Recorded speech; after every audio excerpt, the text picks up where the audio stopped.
২০২৩ সালের ৭ অক্টোবর থেকে ফিলিস্তিনের গাজা উপত্যকায় নির্বিচারে হামলা চালিয়ে যাচ্ছে ইহুদিবাদী ইসরায়েল।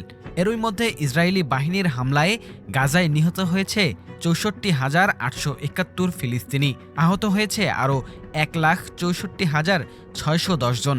হতাহতদের মধ্যে অধিকাংশই নারী ও শিশু। এছাড়া ধ্বংসস্তূপের নিচে চাপা পড়ে আছে আরও বহু সংখ্যক মানুষ। এদিকে যুদ্ধ শুরুর পর থেকে এখন পর্যন্ত কমপক্ষে ২০,০০০ ইসরায়েলি সেনাকে চিকিৎসা দেওয়া হয়েছে বলে সংবাদ মাধ্যমের প্রতিবেদনে দাবি করা হয়েছে।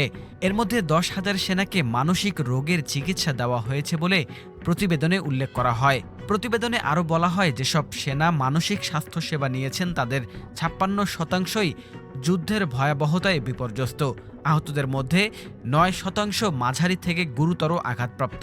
৫৬ সেনা একেবারে অক্ষম। অঙ্গচ্ছেদ হয়েছে এমন ৯৯ জনকে কৃত্রিম অঙ্গ দেওয়া হয়েছে। ইসরায়েলের প্রতিরক্ষা মন্ত্রণালয়ের পুনর্বাসন বিভাগ জানিয়েছে, মোট ২০,০০০ সেনার ৪৫% শারীরিকভাবে আহত। এর মধ্যে ৩৫% পিটিএসডিতে ভুগছেন।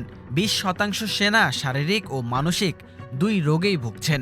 পুনর্বাসন বিভাগ আরও জানিয়েছে, পূর্বের যুদ্ধে আহত ৮১,৭০০ জনকে চিকিৎসা দেওয়া হচ্ছে। এর মধ্যে ৩১,০০০ মানসিক রোগে ভুগছেন।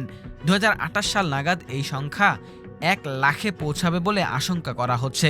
পুনর্বাসন বিভাগ জানিয়েছে, তাদের বাজেট $৮.৩ বিলিয়ন। এর মধ্যে যারা মানসিক রোগে আক্রান্ত তাদের জন্যই বাজেট রয়েছে ৪.১%।